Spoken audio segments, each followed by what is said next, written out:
Howdy neighbors, and welcome back to the Noya Mountain Music Teaching Channel. Today we're going to be looking at the secrets of speed. Yay!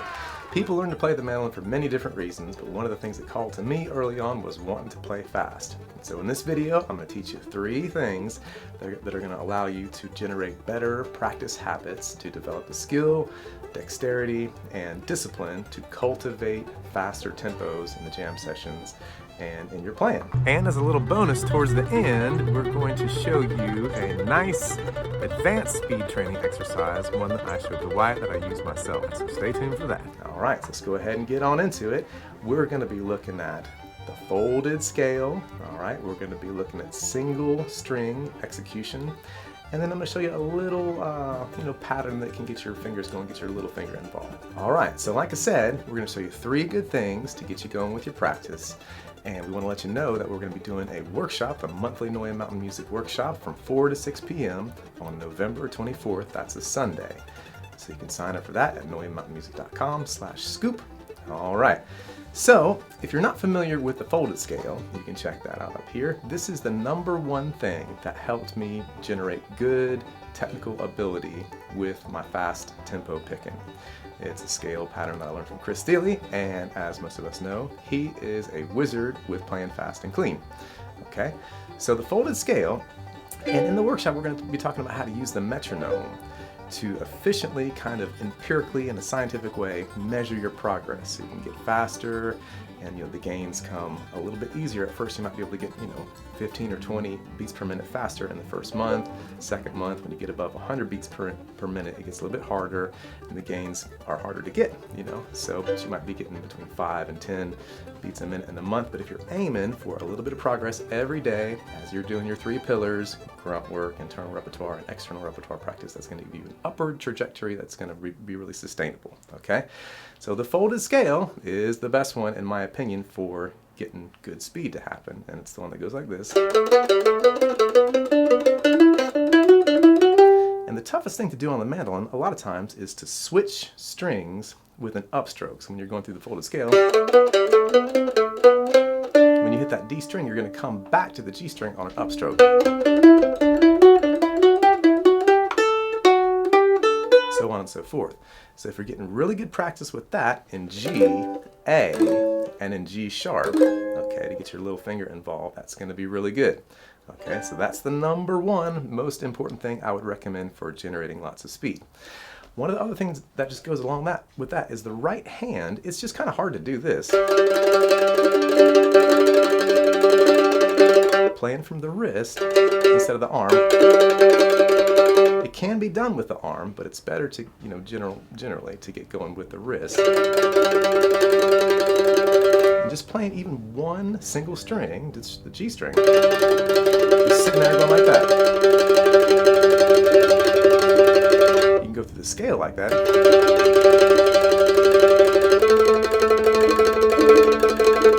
And ultimately, maybe thinking about getting your wrist to float off of the bridge. A lot of times you might be brushing with the bottom of your hand, the bottom of your palm, on the bridge just to kind of get yourself located there. But ultimately, if you can float, so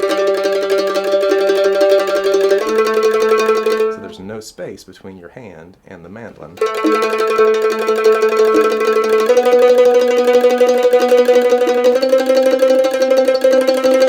that's a really good thing. You can also do your single stroke scales, of course. G and A, and G sharp, harder. Let's talk about 2 different ways to practice. You can practice for cleanliness and being really acutely aware of every note being perfectly defined and articulated. And then there's sloppy practice. You want to be able to push your speed, so it's kind of like whack-a-mole. You got to push your speed beyond your tempo threshold where you can play clean, and then back it off to where every single note sounds really good. Okay, so you can keep that in mind with your grunt work. All right. Okay, so one of the other things that I practiced when I was really trying to generate a lot of speed was playing my fastest fiddle tune, like Katie Hill, or even Old Joe Clark or Soldier's Joy, as fast as I possibly could. And you play it over and over again to the point where your hands really start to kind of hurt, and you play through that, okay? So it's not really a musical exercise. It's just like going to the gym, okay? So when you're playing, and let's just say that I've been playing Katie Hill for, 3 or 4 times through, it's gonna wear you out, And you're not really going for cleanliness or articulation, you're just going for raw speed and tempo, okay? So you might be like at the end where you're barely hanging on, but you keep going. So where it's like, it's not necessarily sounding that good, but you are building physical strength. So much about playing fast has to do with the power that comes through the mandolin. And yes, you want to be able to stay relaxed and play at the faster tempo so you don't lock up. But as you're training, it can be good to put a lot of force into it, okay? Another thing is just practicing your downstrokes as fast as you can. But before we do, please like and subscribe. Go ahead and hit that little bell there for the notifications, and you'll get all the good stuff from Noya Mountain Music. Thank you. And please consider becoming a patron on patreon.com/Noya Mountain Music.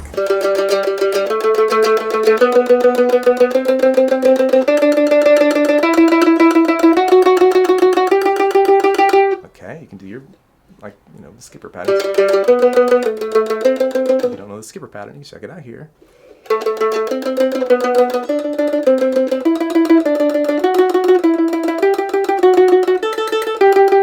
That's even right there, that's wearing me out a little bit. Then you can add your upstrokes. And again, the string switching, the crossing, is the toughest part. It's kind of a little bit easier to just play on one string. But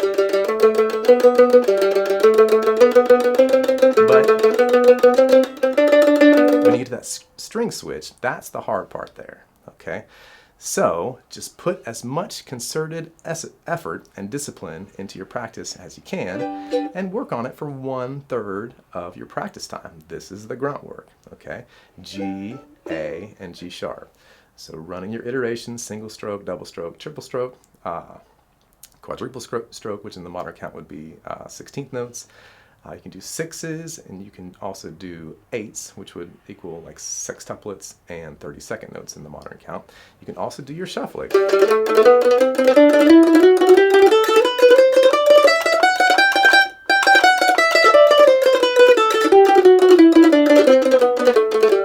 If you're into the Monroe devices, like the slidey leg,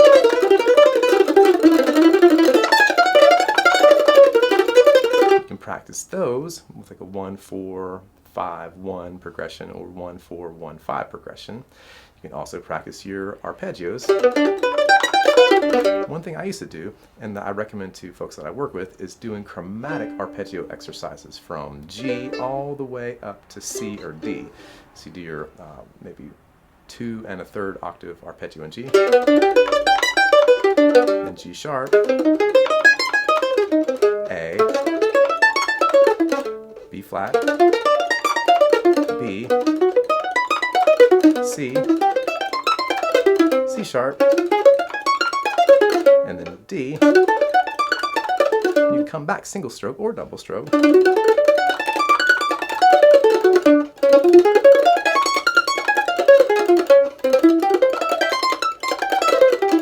And going for cleanliness, but also pushing your speed. You can work with a metronome, and we'll get more into that in the monthly workshop I told you about at the beginning of the video. Okay, so just to briefly recap, we've got your iterations of the scales and the patterns, okay? You got your arpeggios. Take your fastest fiddle tune and just play it over and over and over again.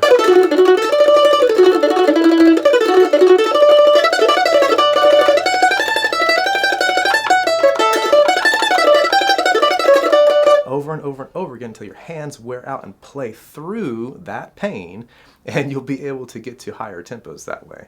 All right, Strum Machine is also a great app. You can put on your favorite chord progressions, jam session material, and just practice playing fast. All right, over and over and over again. You can practice playing your rhythm, practice playing the chords, even practicing, switching between like, a 1 and a 5, like that. That can be hard when you're just first learning to go from the 4-finger G to the 4-finger D. Or you can do the 4-finger G to the 3-finger D, like that, and that's totally cool. And now one last practice exercise I'm going to leave you with to get your little finger involved a little bit. It sounds like this. Put a little kettle on the stove. Put a little kettle on the stove. Put a little kettle on the stove. Put a little kettle on the stove. Put a little kettle on the stove. Put a little kettle on the stove. Put a little kettle on the stove. Put a little kettle on the stove. So it's kind of folded, starting from the high major third, 7th fret of the E. Do that fold. Come down to the 2nd fret of the E, back to the 5th fret, and then hang on the 3rd fret. So with the modern count, it would be 1 E and a 2 E and a 3 E and a 4 E and a, and then start that same little pattern on the next note down on the scale, which would be the 5th fret of the E. Put a little kettle on the stove. And then the next note, which is the 3rd fret of the E. Put a little kettle on the stove. 2nd fret of the E. Put a little kettle on the stove. Open E. Put a little kettle on the stove. 5th fret of the A. Put a little kettle on the stove. 3rd fret of the A. Put a little kettle on the stove. 2nd fret of the A. Put a little kettle on the stove. You can keep going. Open A. 5th fret of the D. 4th fret of the D. 2nd fret. Open D. 5th fret of the G.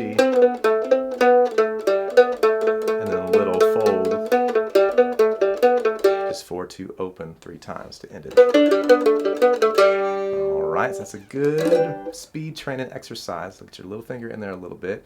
Getting more practice with the folded pattern, which is always a good thing. All right, so this very advanced speed training exercise is one I showed to Wyatt, one I use myself, sounds like this. You can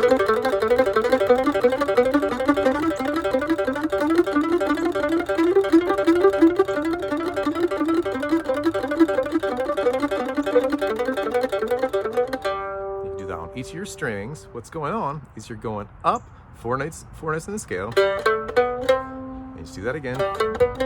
2, 3, 4. So you're coming up off the open G string. 0, 2, 4, 5, 0, 2, 4, 5, 0, 2, 4, 5, 0, 2, 4, 5. And the next little section starts on the open G string again, but you're going 0, 4, 5, 7, 0, 4, 5, 7, 0, 4 times. You're always starting with the downstroke on the open G, and open G, 0, 5, 7, 9, 0, 5, 7, 9, 4 times. And 0, 7, 9, 10, 0, 7, 9, 10, 4 times. Then 0, 9, 10, 12, 4 times. And then back same way you came. You can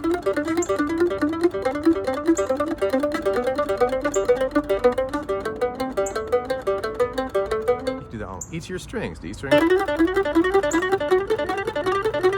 So, et cetera, A string. You can do that same pattern. Or you can do like 2 of them. You can keep going if you want to. Come back down.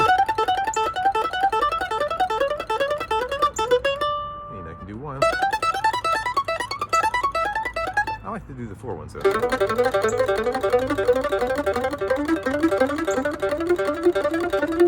And again, try to stay a little bit loose and try to float if you can, instead of having the wrist anchored. Floating a little bit's good.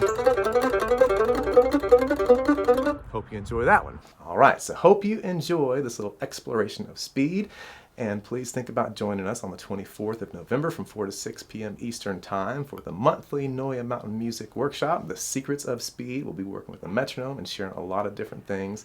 And it's going to be open to individual interaction with everyone who is participating. And the recording will also be available if you're not available to attend live. All right, so thank you for checking out the video. If you want to, smash like, and that's going to help us with our algorithm. And if you want to support the channel further, we love bringing you these videos, and the folks that support us at patreon.com/Noya Mountain Music are really helping us do this work. So please consider being a Patreon supporter. There are lots of good rewards, many different tiers that come with note-for-note videos and the lick of the month, and those that are in, I believe it's the family tree workshop tier, get the whole workshop for free, which is $50. It's a really good value. Please check that out at patreon.com/Noya Mountain Music. And that's all for today. Hope you're having a beautiful week, and we will see you next time.